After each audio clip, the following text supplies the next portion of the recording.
United States and Iran. Officials from both countries are preparing for their first formal set of talks since Operation Midnight Hammer struck Tehran's nuclear program last summer. And while President Trump says he wants a deal to be struck that includes zero nuclear capability for Iran, the White House has made clear that diplomacy is just one of many options. While these negotiations are taking place, I would remind the Iranian regime that the president has many options at his disposal, aside from diplomacy, as the commander-in-chief of the most powerful military in the history of the world. That was White House Press Secretary Caroline Leavitt. All right, joining me now to discuss this, Congressman John McGuire, a member of the House Armed Services Committee and the Oversight and Government Reforms Committee. He is also a Navy SEAL veteran who did several deployments to countries across the world defending our nation. He represents the 5th Congressional District of Virginia. Congressman McGuire, welcome to Washington Watch. Thanks for joining us today.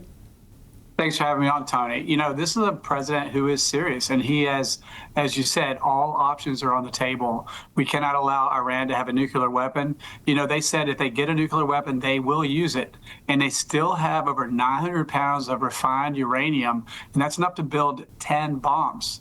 And so President Trump's not going to let that happen. Now, according to reports, the Iranian side, they only want to talk about the nuclear issue, while the U.S. wants to discuss other matters, including how they're treating their civilians. What's your take on that? Well, I think it's tragic. You know, the numbers are as high as 35, 40,000 people killed who are fighting for freedom.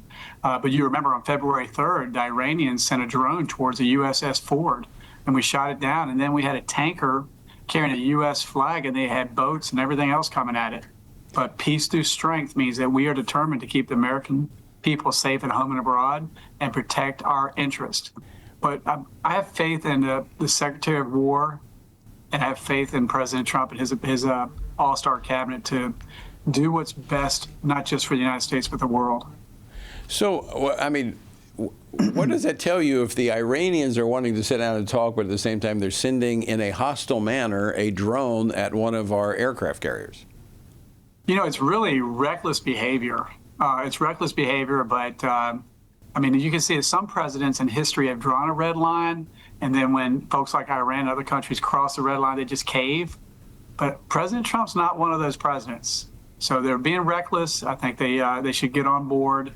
And like I said, I wish there was something we could do to help those people. A lot of people were very hopeful for regime change because there were so many people, you know, protesting the tyranny in that country. So I'm just praying that God will help figure that out. Congressman, I mean, you've dealt with that ideology that we're talking about. I mean, this is not just a country that has a different set of priorities. This is a country that's driven by an ideology that wants to rule the world by force. I mean, how do you negotiate with that? Well, it's very difficult, you know, and the only thing they respect is strength. And one thing we learned in the military, there's a bully on every corner, and if you don't stand up to them, it just gets worse. I mean, freedom of speech and religion and everything, they don't have any of that. It's a different ideology. It's not compatible with Western values, and so we've got to stand strong. What are you hoping comes out of these conversations? Well, as a Christian, I'm praying that we can preserve life for those people that are giving their life or risking their life for freedom for the Iranian people. And I'm praying that with President Trump and others, we can negotiate no nuclear weapons for Iran. We just have a little over a minute left, Congressman McGuire. From your vantage point, and I know you you've got a good handle on what's happening globally. What are the other hot spots that we should be looking at that present a threat to the United States? Well, I would say, you know, President Trump, you know, blessed are the peacemakers and the Beatitudes. He's solved 8 conflicts in 8 or 9 months. So he does not like war. He wants people to stop dying. Certainly Ukraine, Russia is a big concern of his, but I'm really concerned about China. I believe the CCP believe that anything can be used as a weapon, and it should. And while we were focused on some ridiculous policies over the last administration, we atrophied. The Chinese CCP, they have more ships, more airplanes, more tanks than the U.S.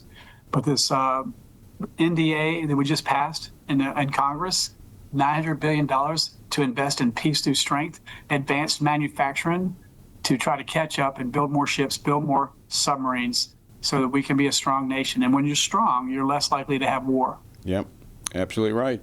Peace through strength. That was Ronald Reagan, and that's why during my time in the Marine Corps, it was pretty peaceful. Congressman McGuire, thanks for joining us. Always great to see you, my friend. God bless you. Thank you.